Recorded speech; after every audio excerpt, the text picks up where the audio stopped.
কই গো দিদি, কি করছো? আরে ছোট, আয় আয় বস। এই তো ভাতটা রান্না করে রাখলাম। ওরা শিকার করে আসলে কি নিয়ে আসে দেখি, তারপর তরকারিটাও রান্না করে ফেলবো। তা দিদি, ভালোই তো করেছো, কিন্তু আমি কিছু করিনি গো। নিয়ে আসুক, তারপরে একসাথে করব। ভালো লাগছে না কিছু। কেন রে ছোট, কি হয়েছে? তেমন কিছু হয়নি, আমাদের কপালের কথা ভেবেই খারাপ লাগছে। আমরা মানুষ হয়ে জন্মেও গরিব বলে আমরা মানুষের সাথে থাকতে পারি না, এই বাঁশবাগানে থাকতে হয়। এমনকি বাঁশবাগানের সাপ ব্যাঙ যাই শিকার করে পায় সেটাই খেয়ে বেঁচে থাকতে হয় গো। হ্যাঁ রে ছোট, এইসব নিয়ে তো আমারও মাঝে মাঝে খুব চিন্তা হয়। এখন নয় আমরা এইভাবে আছি, কিন্তু যখন আমাদের ছেলে মেয়ে হবে, তাদের ভবিষ্যৎ কি হবে বলতো? দিদি, তোমার মনে আছে? আমার তো এখনো মনে পড়ে সেই দিনের কথা। কিছু কাজের ব্যবস্থা করতে যাওয়াতে আমাদের স্বামীদেরকে বাইরের লোকেরা বুনো গরিব ছোট লোক বলে কেমন ভাবে নির্দয়ের মতো মেরে ফেলে রেখেছিল। আরে, দুজন একসাথেই আছো দেখছি। তা ভালোই হয়েছে, আজকে একটা ভালো শিকার পেয়েছি।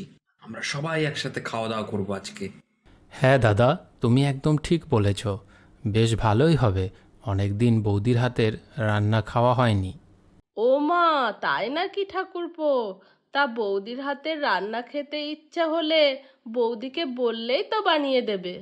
ও মা, আজ যে তোমরা বড় একটা দেশি মুরগি পেয়েছো। অনেক দিন মুরগির মাংস খাওয়া হয়নি, আজ বেশ জমিয়ে খাওয়া যাবে, কি বলো? আয় রে ছোট, ভাত তো রান্না হয়ে গেছে, চল মাংসটাও রান্না করে ফেলি। তুই আমাকে একটু হাতে হাতে সাহায্য করে দে তো। হ্যাঁ হ্যাঁ, চলো চলো।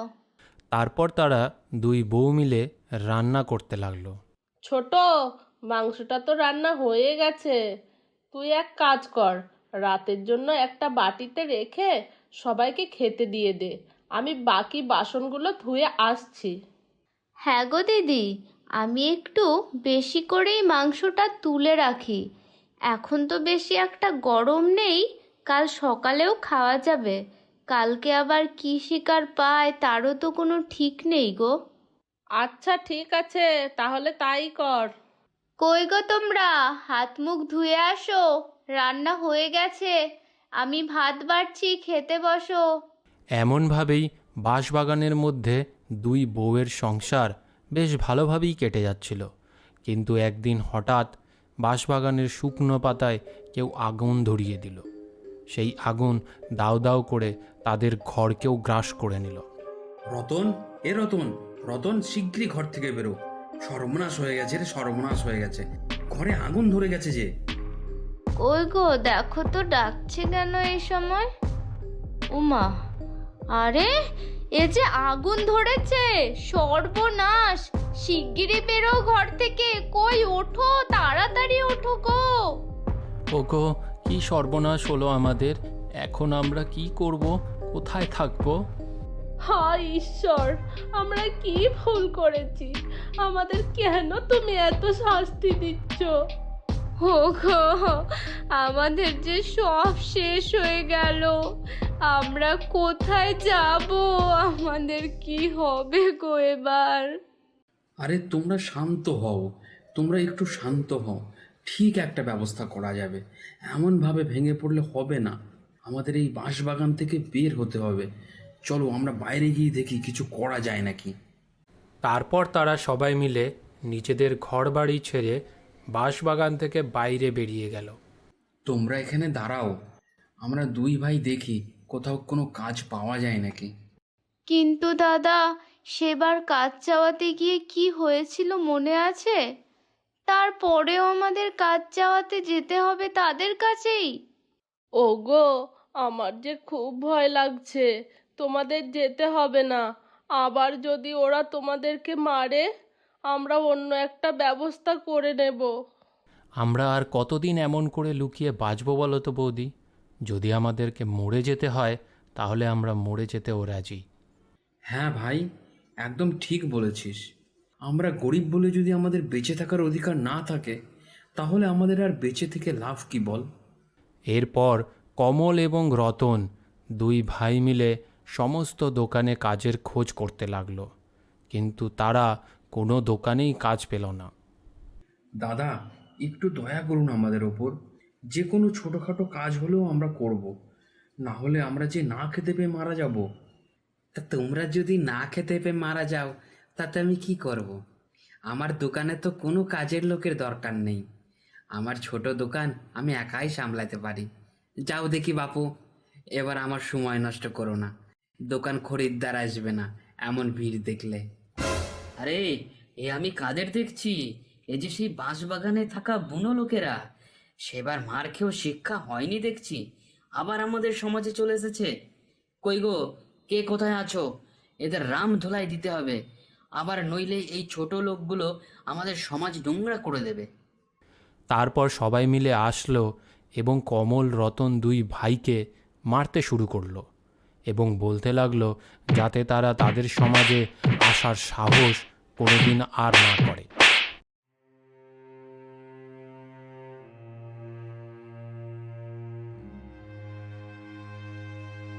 মেরো না, তোমরা ওদেরকে মেরো না। কেন মারছো? ছেড়ে দাও বলছি, ছেড়ে দাও। আমরা গরিব বলে আমাদের সঙ্গে এমন অন্যায় করো না। আমরা তো কোনো ক্ষতি করিনি তোমাদের, তাহলে কেন আমাদের সঙ্গে এমন করছো তোমরা? ছেড়ে দাও। দাঁড়াও, সবাই দাঁড়াও। কি করছো তোমরা এখানে? এদেরকে মারছো কেন? সরে দাঁড়াও বলছি। স্যার, এরা সেই জঙ্গলে থাকা বুনো গরিব ছোট জাতের লোকেরা আমাদের সমাজে মিশতে এসেছে। আমাদের সমাজকে নোংরা করে দেবে এরা। চুপ, একদম চুপ। আর কেউ একটা কথা বলবে না। মানুষ মানুষ হয়, কোনো ছোট বড় জাতের হয় না। যারা এই জাতপাত বিচার করে তারাই হলো আসল নিচু প্রজাতির মানুষ, এরা নয়। স্যার, স্যার আমাদের বাঁচান, না হলে এরা আমাদের মেরে ফেলবে। এরা যে চায় না আমরা বেঁচে থাকি এই সমাজে। স্যার বাঁচান আমাদের। হ্যাঁ স্যার, আমরা শুধুমাত্র এদের কাছ থেকে কাজের খোঁজ করছিলাম। যদি কেউ আমাদের কাজ না দেয়, আমরা কি করে বাঁচবো? ও আচ্ছা, এই কথা। তাহলে তাহলে এদের সমাজে থাকতে দেবে না? এতদিন তোমরা কোথায় ছিলে? আমরা ছিলাম ওই দূরে জঙ্গলের ভিতরে। একটা বাঁশবাগান আছে বড়, সেখানেই আমাদের ঘর ছিল। এরা আমাদের সমাজে বেরোতে দেয় না। ওই জঙ্গলের মধ্যেই থেকে খেয়ে আমরা বেঁচে থাকতাম, কিন্তু সেই ঘরটাও আগুন লেগে নষ্ট হয়ে গেছে। আহ, তোমরা কেঁদো না, তোমরা চুপ করো। আমি দেখছি কি করা যায়। এই যে, তোমরা সবাই কান খুলে শুনে রাখো। এদেরকে তোমাদের দোকানে কাজ দাও, আর এখন থেকে এরা এখানেই থাকবে। যদি কেউ এদের সাথে খারাপ ব্যবহার করে, তাহলে জেলের ভাত খাওয়ার জন্য রেডি হয়ে যাও। কিন্তু স্যার, এই ছোট জাতের মানুষদের সাথে আমরা কি করে মিশবো? এটা কি ঠিক হবে স্যার? আপনি এসব চিন্তা ভাবনা করে বলছেন তো? একটু বোঝার চেষ্টা করুন। আর একটা কথাও বলবে না। আবার যদি জাত নিয়ে কথা শুনি, আমি তাহলে এক্ষুনি তোমাদের জেলে ভরবো। না না স্যার, ভুল হয়ে গেছে। এই সবাই শোন, এদের একটা কাজের ব্যবস্থা করে দে তো। আর তোমরা এখন থেকে আমাদের গ্রামেই থাকবে, ঠিক আছে? কিন্তু স্যার, আমাদের ঘরবাড়ি তো সব পুড়ে গেছে।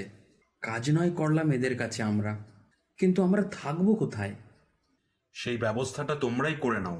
আমি আসছি, আমার অনেক কাজ আছে।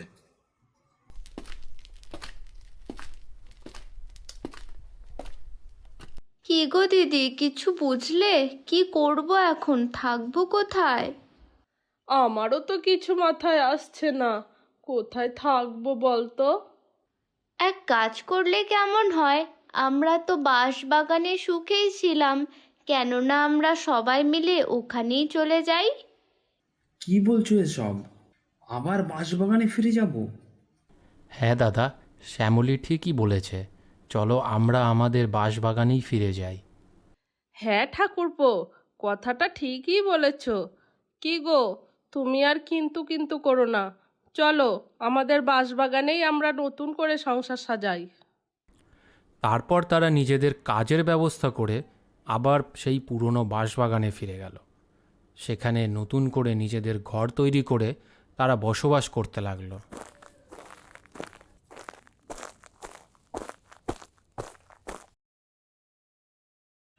কই গো গিন্নি, কেমন লাগছে বলো আমাদের নতুন ঘর?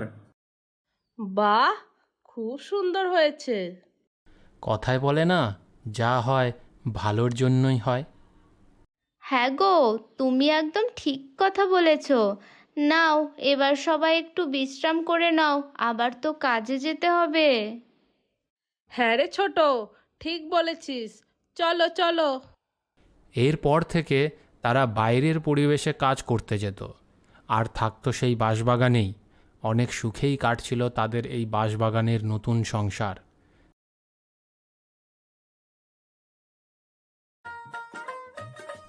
দাদা, বৌদি, কই গো তোমরা?